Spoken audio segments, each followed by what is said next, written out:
Let's dive into a really powerful idea, one that's been gaining a ton of traction in public health.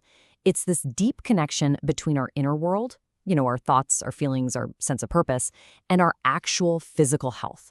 It's a journey that's going to take us from old stories to hard science, and then to a pretty tough look at what resilience really means. You know the story of Ebenezer Scrooge, right?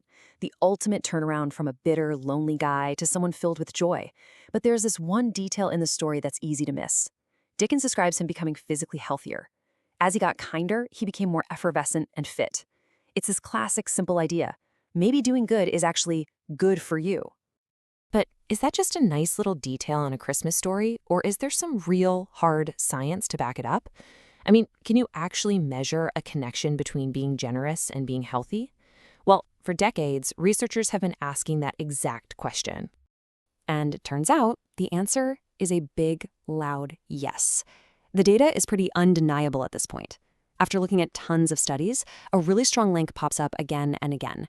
People who are compassionate, who actually go out and help others, they don't just feel happier, they tend to be healthier and even live longer. Okay, so just how big of an effect are we talking about? Let's throw out a number, 44%. This comes from a huge study on older adults. And what it means is that folks who regularly volunteered for at least 2 organizations had a 44% lower mortality rate than people who didn't volunteer. Now, that 44% number might not sound like much on its own, but watch what happens when you put it into context. Look at this. It blows regular exercise out of the water, and it's almost as powerful as not smoking. Let that sink in. Giving your time to others is one of the single most powerful things you can do for your own health. It's incredible. And the cool thing is, these benefits aren't just some abstract, long-term thing. It's something you can feel right in the moment. It's been nicknamed the helper's high. About 2/3 of people report this distinct physical feeling when they're helping someone out. They literally feel stronger, warmer, calmer. It's like our bodies are wired to reward us for being good to each other.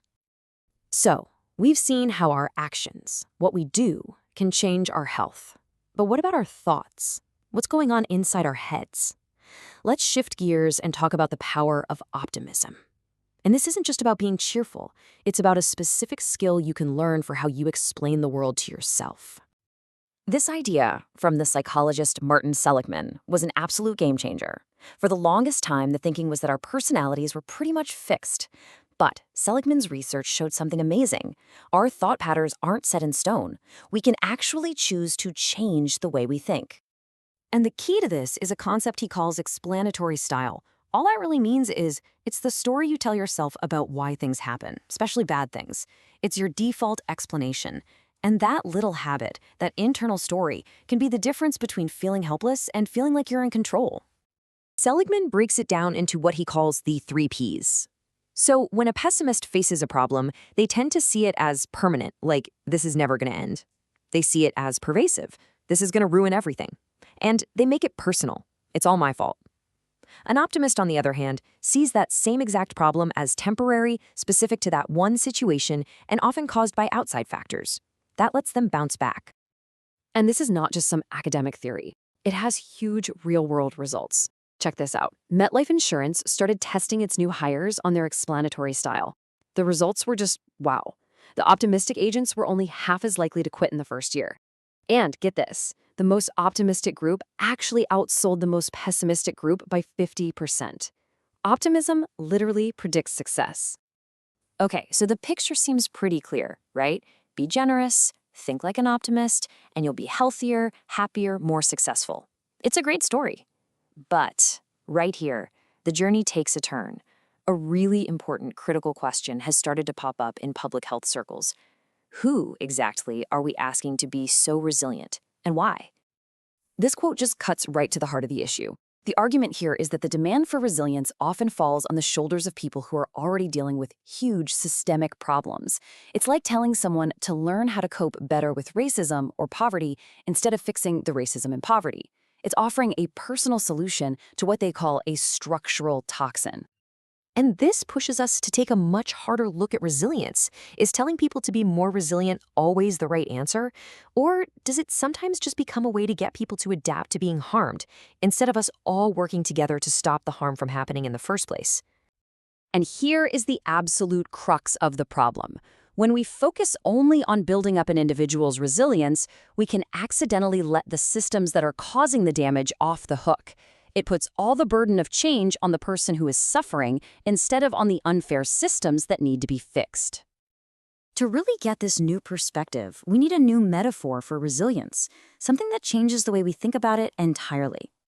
So instead of thinking of resilience as this bouncy, magical strength, what if it's more like scar tissue? Think about it.